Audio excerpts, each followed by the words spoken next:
semua mimpi-mimpimu di sini, di kota ini, di sini, di kota ini, di sini, di kota Ngawi.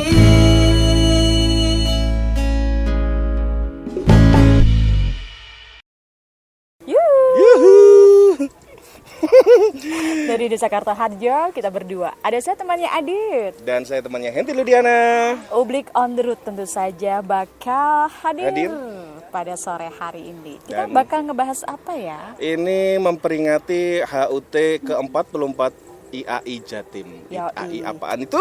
Kita bakal tahu lebih lanjut, tentu saja nanti ada narasumber yang bakal menjelaskan lebih gamblang kenapa Oblik on the road harus berada di tengah-tengah sawah yang sudah siap panen ini. Kita nggak syuting kerjaan kan? Kita nggak syuting film India ya, Bu. Yoi. Oke, jadi pastikan untuk terus gabung barengan kita Konja Oblik ya, tetap di Oblik on the road. Saat lagi kita bakal balik lagi. Ya, sini.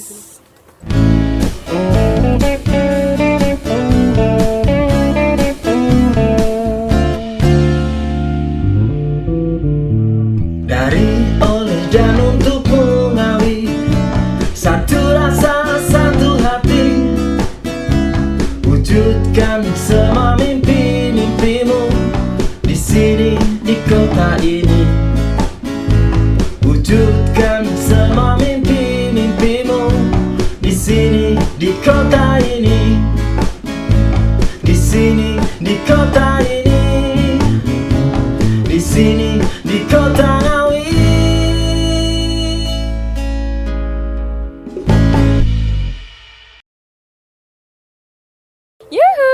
Konja Oblik, sore-sore duduk di tengah sawah, diapit dua cowok ganteng, seneng gak sih?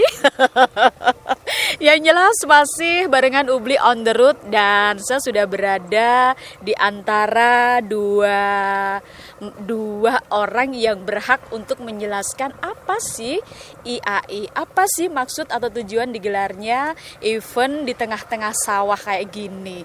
Padahal banyak loh gedung-gedung yang ber-AC, yang lebih wow gitu, kenapa nggak tahu milihnya di tengah AC.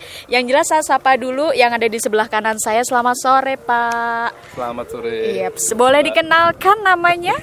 Nama saya Gayuh Budi Utomo, Mbak. Oke, Pak Gayuh Budi Utomo di sini sebagai?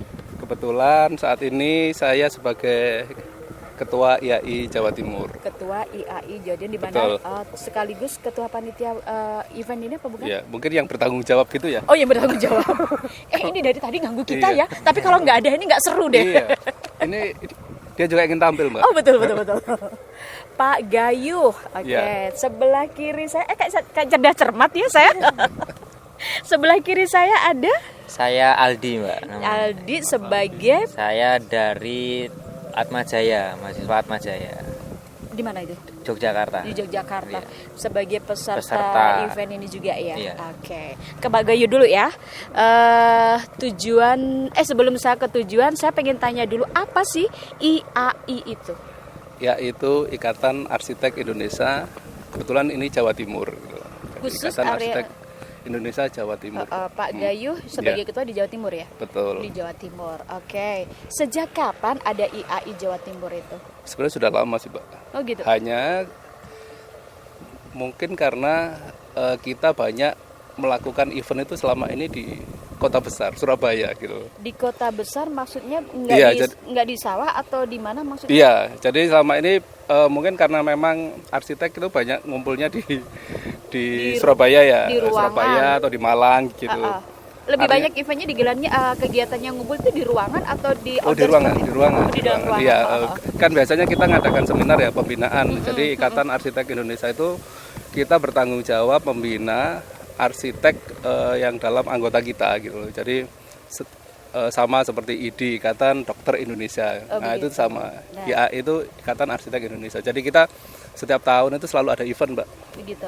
Event, baik event itu seminar, kemudian pelatihan, kemudian juga kita bikin ujian juga untuk naik tingkat ya, atau yang membutuhkan sertifikasi kan. Arsitek kan perlu sertifikasi juga. Ada tingkatan juga. Oh, iya. Dimulai dari kelas. Artinya ketika lulus itu kan masih belum mengambil keprofesian dia ini. Begitu. Jadi kalau gelar itu kita AR namanya, Mbak. Yang paling bawah. Udah. Oh, yang paling. Kalau sudah bersertifikat. Oh, ya. begitu. Jadi itu yang saat ini kita juga mau sampaikan ke teman-teman gitu loh. Jadi kita fokus saat ini karena kita sudah terlalu lama di kota ya. Nah, kita ingin menyapa teman-teman di salah satunya di Ngawi. Oh gitu, oke. Pilihan jatuh di Kabupaten Ngawi. Okay. Padahal selama ini pilihannya ke kota-kota besar nih. Yeah. Kenapa harus pilih Kabupaten Ngawi? Sebenarnya yang pertama karena kita roadshow memang saat ini. Setiap tahun ya? Setiap tahun kita ada roadshow. Kita ingin kalau di Jawa Timur kan ada 38 kabupaten dan kota. Benar. Harapan kita bisa terkoneksi. Begitu. Jadi kalau teman-teman kabupaten itu mau berdiskusi tentang apapun yang sifatnya arsitektur gitu ya, itu kita ingin menyapa teman-teman kabupaten. Nah, kebetulan waktu di Ngawi kita berdiskusi sama Pak Bupati ya, Pak Oni ya. Kemudian ternyata Ngawi ini adalah lumbung padi Jawa Timur. Tiga nasional tentunya. Ya. Sehingga sawah itu menjadi bagian hal yang penting sebenarnya gitu. Benar banget. Nah, dari sana kita coba diskusi waktu itu sore-sore di kediamannya beliau. Kemudian kita mencoba sebenarnya kita mau Kulon Nuwun juga ingin membuat event. Sebenarnya kenapa di Ngawi? Ngawi ini titik terluar dari Jawa Timur sebenarnya. Paling barat ya. Iya, jadi kalau teman-teman dari Surabaya mau ke Ngawi sama teman-teman Jogja mau ke Ngawi, kemudian Semarang mau ke Ngawi itu jaraknya hampir sama. Oh gitu. Sehingga ketika kita janjian, meeting point yang Ngawi itu paling cocok. Oh gitu. Oke, tadi alasannya kenapa pilih di tengah sawah karena Ngawi sebagai penghasil lumbung padi. Iya, betul. Ya. Okay. Dan mungkin selama ini kita nggak pernah hadir ya dari arsitek maupun arsitektur atau kampus-kampus itu untuk membuat apa ya yang beda ya. Iya, padahal di sawah itu selalu ada gubuk ya. Gubuk itu kalau di arsitektur mungkin konstruksi sederhana Mas ya. Nah, ini dari tahun saya kecil mungkin atau bapak saya masih kecil sampai sekarang ini gitu ya aja. Iya, modelnya kayak gitu, gubuk-gubuk gitu. Nah, gitu aja. kita ingin barangkali dengan kita menyapa kembali ini menjadi sebuah kebaruan gitu loh, spirit baru. Mas Aldi ya, terakhir ke sawah mungkin untuk berlama-lama nggak pernah ya. SMP ya. Saya juga masih kecil Mas waktu itu. Jadi ini mungkin saat yang tepat untuk kita memulai bahwa sawah kita coba jadikan tidak hanya dijadikan sebagai area bertani atau bercocok tanam, tetapi juga media untuk pembelajaran bagi adik-adik yang kuliah di kampus arsitek. Begitu. Kemudian ketika itu jadi seni instalasi di persawahan juga bisa berfungsi untuk teman-teman bertani. Jadi bisa memanfaatkan shelternya, tidak hanya sekedar sebagai euforia pagelaran gitu. Kemudian juga kita juga ingin adik-adik itu mulai kembali ke sawah. Begitu. Kira-kira seperti itulah. Diikuti berapa peserta ini? Saat ini ada 17 kampus dan 3 biro arsitek. Oh begitu. Dari nggak hanya dari Jawa Timur aja ya? Nah, ya. Padahal ini dalam rangka IAI Jawa Timur berulang tahun. Ya? Yang betul. Keberapa? Ke-44. Ke-44. Oke. Ya. Mas siapa tadi? Aldi. Mas Aldi sebagai salah satu peserta event ini. Biasanya sudah pernah ikut event-event yang kayak gini? Belum Mbak, baru pertama kali ini. Baru pertama kali diajaknya ke tengah sawah. Anak sekarang lagi, milenial lagi. Gimana nih tanggapannya?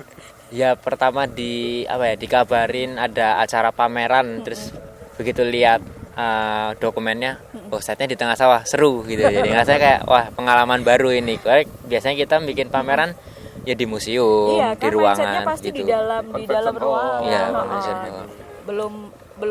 belum pernah terpikirkan sama sekali ya kalau di tengah sawah kayak gini ya. Belum. Belum. Emang ada materi yang di tengah sawah nggak sih kalau kayak gitu kuliahnya? Sebenarnya kita harus memulai karena Indonesia itu agraris gitu. Iya. Berarti kalau kita tidak pernah ke sawah berarti ada yang salah gitu. Jadi ini sebenarnya event ini adalah event yang seharusnya gitu. Pernah terpikirkan nggak sih ikut event di tengah sawah kayak gini? Karena biasanya Nggak pernah sebelumnya, nggak pernah kepikiran. ada nggak teori-teori di kampus yang sebenarnya seperti kayak gini? Kalau teori-teori paling yang bisa kita terapkan ya kita diajarin untuk adaptif ya sebagai arsitek gitu. Mahasiswa arsitek harus adaptif sama lingkungan sekitarnya begitu. Mas, kenapa pemilihannya model-model yang kayak gini? Ada maksud dan konsep tujuan? gitu ya? Ada. Ini apa sih konsepnya apa sih? Konsepnya kita punya judul leren. Leren. Nah, Tahu nggak leren artinya ya, leren? ya beristirahat. Oh, tak kira nggak tahu milenial. Tapi kan Jogja, Bu. Iya. Oh, Jogja. Terus? Ya maksudnya dari desain yang kami rancang ini dari Atma Jaya membuat desain yang simple, sederhana, tapi memang kalau anak sekarang bilang itu homey, nyaman gitu untuk teman-teman petani beristirahat di sini. Terus juga kita mendukung membantu petani untuk mengusir hama burung pakai kain-kain ini. Pasti identik kayak gini ya, pasti Iya. dari dulu mau plastik, mau kain ya kan? Dari dulu pasti di gubuk di tengah sawah pasti ada yang kayak gini ya. Yang apa sih namanya kayak gini, Pak? Apa ya? Apa ya? Aku juga nggak tahu. Begitu, Mbak.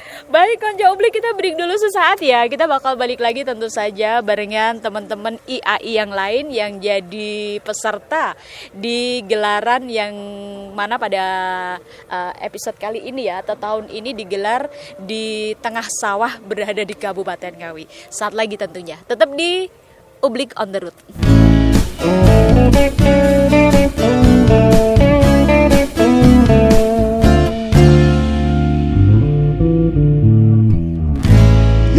Balik lagi bareng saya Irfan Aditya yang pastinya masih di Ublik on the Road di tengah sawah. Wow. Dan di sebelah kanan saya ada Noe, Mas Noe. Noe. Noah apa? Noe Leto. Bukan. Mirip ya. Mas Kotop. Selamat sore Mas Kotop. Selamat sore. Terus di pendamping sebelah kiri saya ada Mas Erik Sukamti. Betul? Erik Bukan. Sukamto. Oh, Erik Sukamto. Oke. Masih di gelaran pameran IAI memperingati HUT ke-44 ya. Siap. 44 IAI Jatim. Dan kita lagi ada di tengah sawah. Nah, kalau tadi udah sama si Henti, sekarang ganti sama saya. Mas Kotop, saya ke Mas Kotop dulu ya. Oke? Gak apa-apa kan ditinggal situ? Beres. Gak apa-apa? Oke? Dia biasa ditinggal. Dia biasa Iya. ditinggal. Iya. Oke, Mas Kotop, kalau menilik dari pameran ini, tadi udah disebutin kenapa pemilihannya ada di Ngawi, ya kan? Nah, mau tujuannya apa sih? Tujuan lebih detailnya kenapa harus di tengah sawah dan membuat semacam gubuk asmoro, bukan gubuk untuk tempat singgah. Coba dijelasin dikit aja. Ya. Gak bisa kalau saya dikit ini. Oh, nggak bisa. Iya. Banyak juga nggak apa-apa. Apa ya? Udah ya, tinggal dulu ya. Moga. Iya. Jadi kan ini memang awalnya itu idenya Pak Bupati justru. Idenya Pak Bupati. Pak Bupati Ngawi kan? Pak Bupati Ngawi lah. Oke, Iya. Mas. Masa Bupati Papua kan? Oh, iya. Idenya Pak Bupati. Jadi ketika kita sowan ke beliau, terus beliau ngasih ide loh, Ngawi ini lumbung padi. Coba kita dibantu bikin event yang berkaitan dengan padi, dengan sawah. Nah, akhirnya terpantiklah ide ini. Jadi yang kita kritisi ini kan kalau secara arsitektur kan ada pergeseran pola bertani. Jadi kalau dulu itu banyak gubuk sawah. Jadi petani itu semua aktivitas bercocok tanam padi itu semuanya dilakukan oleh secara manual oleh manusia gitu ya. Yang akhirnya menciptakan gubuk-gubuk di tengah sawah. Jadi mulai mereka tanam ya, menyangi, menggaru ya, dan beristirahat ya, makan itu di sawah, dan gubuk itu sebagai tempat istirahat mereka. Lah sekarang bergeser itu. Sekarang lebih banyak memakai alat. Satu Betul. memakai alat, jadi traktornya pakai alat. Untuk panen itu juga ada yang beberapa memakai alat. Terus memakai buruh tani juga, jadi bukan pemiliknya langsung. Ya. Jadi akhirnya gubuk-gubuk ini mulai ditinggalkan.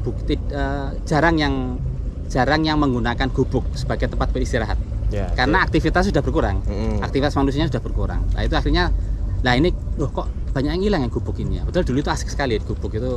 Kalau lihat padahal di TV itu kan masih sering ada salah satu iklan RCTI ya, RCTI ya, lah. Itu kan makan siang di tengah siang. gubuk. Sekarang nggak ada makan siang. Iya, romantisme itu yang ingin kita kembalikan ke, meskipun mungkin agak naif ya karena tapi itu kita pikir kontekstual sama kalau seandainya anak-anak milenial sekarang kan seringnya kepingin mereka itu cari sesuatu yang untuk latar mereka, eksistensi mereka lah. Ya, itu harapan kami mengawinkan itu. Jadi kita mau mengajak anak-anak sekarang itu menoleh kembali ke sawah ya. Apa yang bisa membuat mereka untuk menoleh? Kita bikinkan satu latar untuk mereka. Lah minimal mereka bisa selfie. Terus dengan selfie ini mereka akan berinteraksi dengan petani gitu ya. Melihat proses menanam lagi sehingga menumbuhkan awareness lah, itu yang kita awareness terhadap sawah ya. Gini, kalau di beberapa tempat sawah itu udah dijadikan sebuah destinasi wisata. Betul. Di Jogja tentu saja ada, itu betul. mungkin juga yang tadi saya lihat hampir mirip dengan yang ada di Bali, salah satu daerah di Jogja dan juga Bali juga. Banyak. Nah, selain gubuk, apakah kedepannya itu bakalan ada sesuatu inovasi yang baru lagi? Kira-kira apa? Jadi insya Allah kan kita rangkaian acara kita kan sampai hari Minggu ya di sini. Jadi setelah di sawah nanti di Benteng Pendem gitu ya. Itu kita nanti gandeng terus sama Pak Bupati. Lah, insya Allah nanti itu kalau nggak besok atau pas penutupan itu kita nanti akan bikin MOU dengan Pak Bupati dengan Kabupaten Ngawi untuk mencanangkan arsip farming ini sebagai kegiatan tahunan Kabupaten Ngawi dan gitu. IAI. Ya, jadi kita belum dapat potret yang jelas. Jadi tapi bahwa kita punya komitmen untuk tiap tahun kita bikin festival di Persawahan Ngawi. Nah, itu nanti bisa apa aja nanti bentuknya. Bisa gubuk, bisa instalasi yang lain ya. Pokoknya memakai latar sawah sebagai arena bermainnya arsitek-arsitek Jawa Timur. Sawahnya Ngawi. Nah, kalau tadi dibilang outcome-nya itu untuk lebih mendekatkan kaum milenial terhadap sawah. Betul, salah satunya ya. Salah satunya itu. Kalau salah banyaknya yang mana? Salah banyaknya ya Outcome yang dipingini sama Mas Khotop sendiri apa sih dari gelaran ini? Dengan menciptakan keramaian itu kan dampaknya bisa macam-macam Mas ya. Jadi harapan kami mungkin bisa menciptakan peluang ekonomi baru untuk pemilik sawah atau masyarakat sekitar. Jadi dulu di sini itu saya dengar itu jalan di tengah ini itu dulu sempat jadi jalan yang viral. Banyak sekali orang ini ya berjualan pasar ya. beludak lah. Betul, pasar tumpah ya, pasar kutah gitu ya. Tapi terus ketika Pak Jokowi datang dibersihkan. Tapi memang kabarnya dibersihkan itu karena memang tidak terkontrol. Jadi crowdnya itu nggak terkontrol, banyak sampah segala macam. Lah, harapannya kalau sudah ada ini lalu tercipta lagi keramaian. Itu terus kita kan juga karena ini bergandengan tangan dengan Pak Bupati karena kabupaten. Kemarin kita koordinasinya juga sama Dinas Pertanian sama Dinas Dispora ya. Olahraga Disparpora dan Dinas Pertanian. Jadi harapan kami kalau crowdnya ini sudah jadi nanti ya, itu dikelola dengan lebih terkelola gitu ya. Kalau kemarin katanya nggak dikelola ya, kemarin kayak dilepas gitu aja. Nah kalau dikelola dengan baik, itu kan akan jadi potensi-potensi yang baru buat masyarakat terutama ya, yang merasakan langsung dampaknya. Itu bisa kemana aja itu bolanya bisa kemana aja. Bolanya bisa kemana aja. Oke, lanjut kita pindah dulu ke Mas Erik. Nah, Mas Erik, siap. Mau ngapain nanti di Benteng Pendem? Teman-temanmu lo di sini Kamu kenapa ke sana sendiri? Ayo. Di Benteng Pendem ada acara apa? Mau tahu apa? Mau tahu banget deh. Saya sebetulnya udah tahu, cuma ini berhubung ini konten ya harus nanya dulu, Mas. Oke. Ya, HUT ke-44 ini memang cukup meriah ya. Pertama karena diadakannya bukan di kota. Jadi tujuan ke Benteng ini sebenarnya menjadi salah satu ikon juga buat kita untuk apa istilahnya tuh memberikan nuansa baru.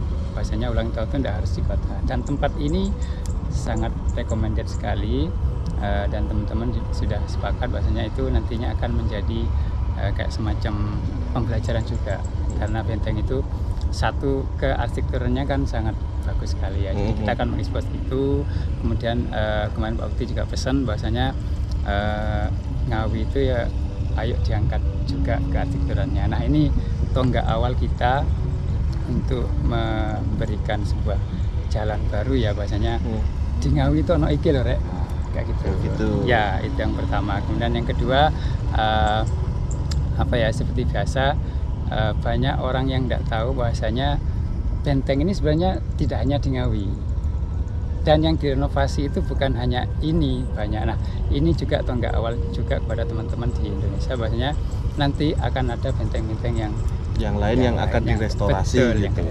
Nah, seberapa sulit sih untuk mengangkat sebuah arsitektur terutama Benteng Pendem Ngawi untuk lebih menasional dulu deh, jangan mendunia.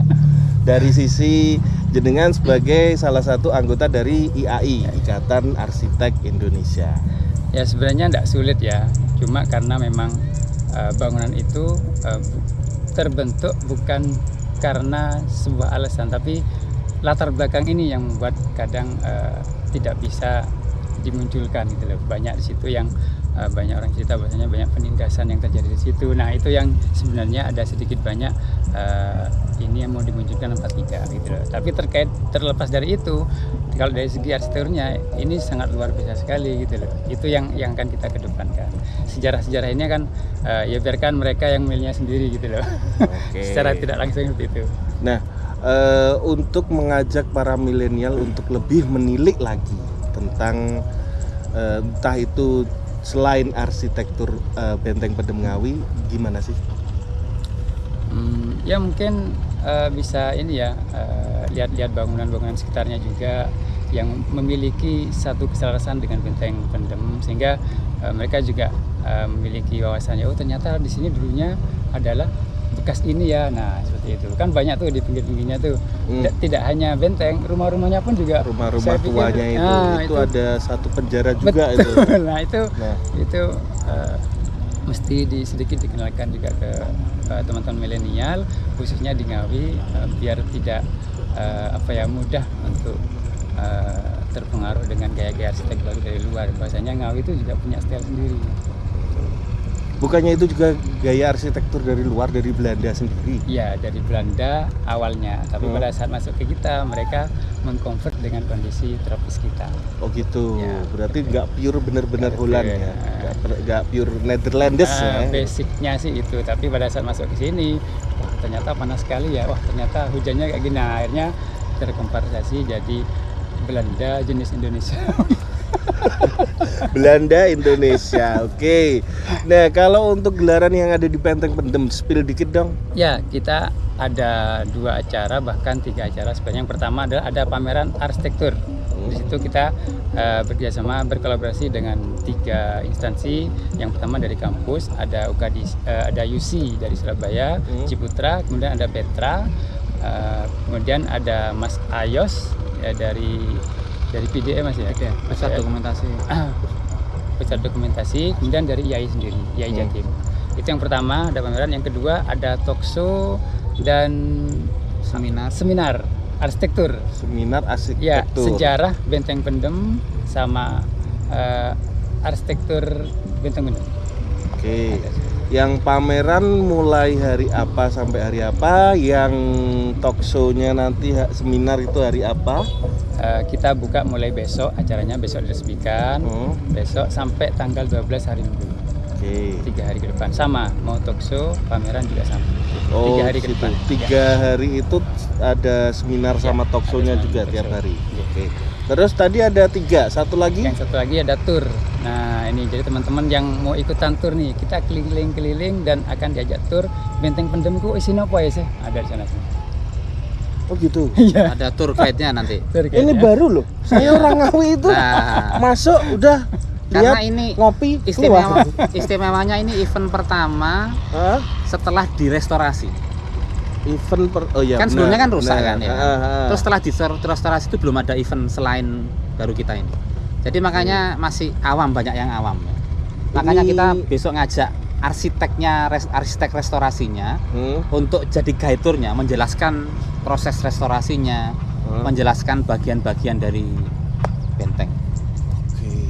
Keren besok. Seru itu. Yang tour ini apa nama eventnya besok? Yang Juru Martani itu bukan? Oh bukan. bukan. Juru Martani itu kolaborasi ya di luar itu Mas, di depannya benteng Mas. Kalau kita di dalam benteng. Oke. Nah, kalau dari kacamata arsitek sendiri, dari Mas Erik juga Mas Khotop, seberapa susah sih merestorasi benteng-benteng? Ayo, Susah Mas. susahnya kecuali dana ya ini. Oh ya, jadi Kecuali memang dana. jadi ada ilmunya. Jadi kalau di arsitektur ilmunya namanya bukan di arsitektur ya. Ada ilmunya namanya cagar budaya. Cagar budaya itu merestorasi bangunan cagar budaya itu ada ilmunya, ada sekolahnya. Beda. Jadi beda. Nggak asal nggak asal nggak boleh. Jadi harus dulu kan Mas mestinya tahu ya kondisi awalnya ya, kondisi sebelum dibukar ya. tahu banget. Nah, mengembalikan ke situ itu harus riset dulu sampai ke Belanda, meriset literaturnya, mencari bentuk aslinya. Terus habis itu menentukan material-material penggantinya. Catnya itu bukan cat biasa, Mas. Jadi karena bangunan tua dia, catnya itu harus cat yang misalnya nek sampean kan gawe omah sing paling apik, sing paling larang ngono ya. Juga sing paling murah lah. Yang paling murah. Akeh mesti Jadi ibane. Pak, nah, cat yang biasa itu justru nggak boleh untuk cat bangunan-bangunan lama. Jadi dia cat itu yang harus ada pori-porinya. Jadi karena bangunan lama itu pasti kan lembab ya. Oke. Pasti lembab itu ada pori-porinya sehingga bisa bernapas ininya. Itu Sebentar, panjang, ini tak panjang. potong. Kalau Iya. masalah itu tak potong dulu. Karena setahu saya dulu ceritane mbah-mbahku mbiyen, Iya. mbah-mbah jenengan biyen itu bangun tembok kuwi mek ndok karo lemah Ndok karo ya. padas, Ya. kayak gitulah. Ya. Nah, kalau kayak gitu berarti kan sama aja. Kita tinggal kalau mau merestorasi kasih aja telur sama padas. Segitu simpelnya bukan? Itu dulu ketika teknologi. Kalau telur itu di zaman zaman prasejarah ya kalau telur itu ya. Zaman Oh, gitu. candi itu telur. Tapi kalau zaman Belanda itu sudah ada teknologi semen meskipun bukan portland semen ya, itu sudah ada. Dulu pakai kapur lah, campuran kapur untuk merekatkan itu. Bukan Oke. telur lagi. Ya. Kalau telur itu zaman batu, zaman batu. Ya. Candi itu telur ya. Ya, oke deh. Terakhir closing statement untuk acara di hari ini di Persawahan Kartoharjo dan juga nanti dari Mas Erik untuk acara di Benteng Pendem. Monggo. Closing statement. Heeh. Ayo ke Ngawi dengan segala kelebihannya. Kelebihan. Iya. Lebih iki, lumbung padi kok ya. Terus Hidden gem. hidden gem apa? Hidden gem. Benteng Pendem ini asetnya Ngawi. Saya tahu. Gem ki. Gem si bolone jin. Oh ya, oke. Hidden gem, permata yang tersembunyi Benteng Pendem. Oh, alah gem. Gem, hidden gem. Nah, hidden Oh, gem. salah ilat Ngawi, Mas. Ilat Ngawi. Ilat Ngawi. Nah, ilat Surabaya gak ngono kuwi. Kakean mangan pecel ngisor talok. Lah kok wis ngerti betul ki sampe. Ngerti ya, malah ilat Ngawi. Oke. Jadi Benteng Pendem ini permata yang belum diasah. Iya, ini aset internasional kalau buat kami. Benteng Pendem itu. Aset internasional. Jadi kalau nggak di push, wah ini what a waste gitu nih, boso Mbah Talok ya, what a waste. Angel, wis. Mbah Nem, nek jarane Mbah Nem ini what a waste. What the waste. Mbah Nem dok ya apa? Pecel. Tutu, Ndi? Mbah Nem iki lho, Mas. Tahu tepo, tepo Walah, tahu Ya apa sih wong Ngawi kok ora? Oke. Mbah Nem. Oke, nanti saya ajak kuliner lagi. Wah, mantap. Biar lebih mengenal, nggak hanya kita punya yang namanya pecel sama tahu tepo. Oke. Nah, siap. Langsung ke Mas Erik, monggo closing statement terkait acara yang akan digelar di Beteng Pedem nanti, karena yang di Persawahan Kartoharjo sudah di closing sama Mas Khotop. Buat teman-teman muda, inilah kesempatan kalian mengetahui sejarah kalian sendiri di Ngawi. Hadir ya. Mantap. Oke, terima kasih, segitu aja. Terima kasih Mas Erik, Mas Khotop. Siap. Dan juga Konco Publik. Makasih. Dan akhirnya dari Persawahan Kartoharjo dan juga dari gelaran pameran IAI, saya Irfan Aditya pamit undur diri. See you, bye-bye. Assalamualaikum warahmatullahi wabarakatuh. Waalaikumsalam. Waalaikumsalam.